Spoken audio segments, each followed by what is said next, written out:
కొణిదెల పవన్ కళ్యాణ్ అమ్మ కడుపున ఆఖరివాడిగా పుట్టిన అందరికీ మంచి చేయాలి, మేలు జరగాలి అనే విషయంలో ముందువాడుగా ఉంటాడు. తన గురించి కంటే జనం గురించి ఎక్కువగా ఆలోచించే మనస్తత్వం నా తమ్ముడు కళ్యాణ్ బాబుది. ఎవరైనా అధికారంలోకి వచ్చాక ప్రజలకు ఏదైనా చేయాలనుకుంటారు.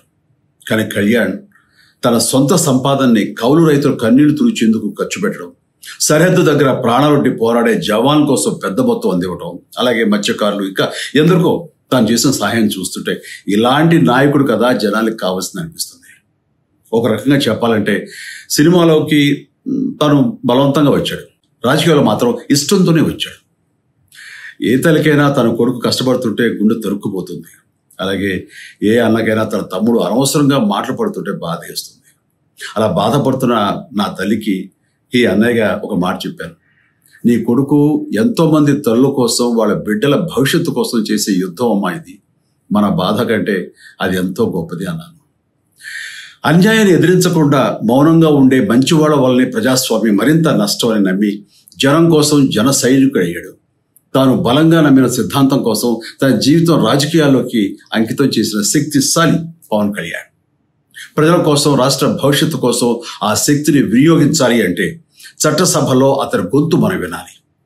జనమే జయను నమ్మే జనసేనాని ఏమి చేయగలడో చూడాలంటే మీరు పిఠాపురం ప్రజలు కళ్యాణ్ని గెలిపించాలి. మీకు సేవకుడుగా, సైనికుడుగా అండగా నిలబడతాడు. మీకోసం ఏమైనా సరే కలబడతాడు, మీ కళ నిజం చేస్తాడు. పిఠాపురం వాస్తవ్యులకు మీ చిరంజీవి విన్నపం. గాజు గ్లాసు గుర్తుకి మీ ఓటు వేసి పవన్ కళ్యాణ్ని గెలిపించండి. జై హింద్. కొణిదెల పవన్ కళ్యాణ్ అమ్మ కడుపున ఆఖరివాడిగా పుట్టిన అందరికీ మంచి చేయాలి, మేలు జరగాలి అనే విషయంలో ముందువాడుగా ఉంటాడు. తన గురించి కంటే జనం గురించి ఎక్కువగా ఆలోచించే మనస్తత్వం నా తమ్ముడు కళ్యాణ్ బాబుది. ఎవరైనా అధికారంలోకి వచ్చాక ప్రజలకు ఏదైనా చేయాలనుకుంటారు. కానీ కళ్యాణ్ తన సొంత సంపాదనని కౌలు రైతులు కన్నీళ్లు తుడిచేందుకు ఖర్చు పెట్టడం, సరిహద్దు దగ్గర ప్రాణాలొడ్డి పోరాడే జవాన్ కోసం పెద్ద మొత్తం అందివ్వటం, అలాగే మత్స్యకారులు ఇంకా ఎందరికో తాను చేసిన సహాయం చూస్తుంటే ఇలాంటి నాయకుడు కదా జనానికి కావాల్సింది అనిపిస్తుంది. ఒక రకంగా చెప్పాలంటే సినిమాలోకి తను బలవంతంగా వచ్చాడు, రాజకీయాలు మాత్రం ఇష్టంతోనే వచ్చాడు. ఏ తల్లికైనా తన కొడుకు కష్టపడుతుంటే గుండె తరుక్కుపోతుంది.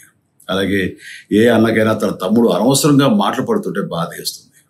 అలా బాధపడుతున్న నా తల్లికి ఈ అన్నయ్యగా ఒక మాట చెప్పాను. నీ కొడుకు ఎంతోమంది తల్లుల కోసం, వాళ్ళ బిడ్డల భవిష్యత్తు కోసం చేసే యుద్ధం అమ్మా ఇది. మన బాధ కంటే అది ఎంతో గొప్పది అన్నాను. అన్యాయాన్ని ఎదిరించకుండా మౌనంగా ఉండే మంచివాళ్ళ వల్లనే ప్రజాస్వామ్యం మరింత నష్టం అని నమ్మి జనం కోసం జన సైనికుడయ్యాడు. తాను బలంగా నమ్మిన సిద్ధాంతం కోసం తన జీవితం రాజకీయాల్లోకి అంకితం చేసిన శక్తిశాలి పవన్ కళ్యాణ్.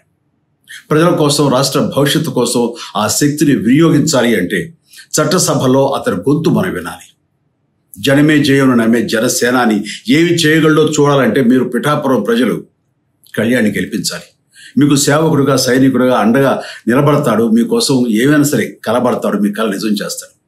పిఠాపురం వాస్తవ్యులకు మీ చిరంజీవి విన్నపం.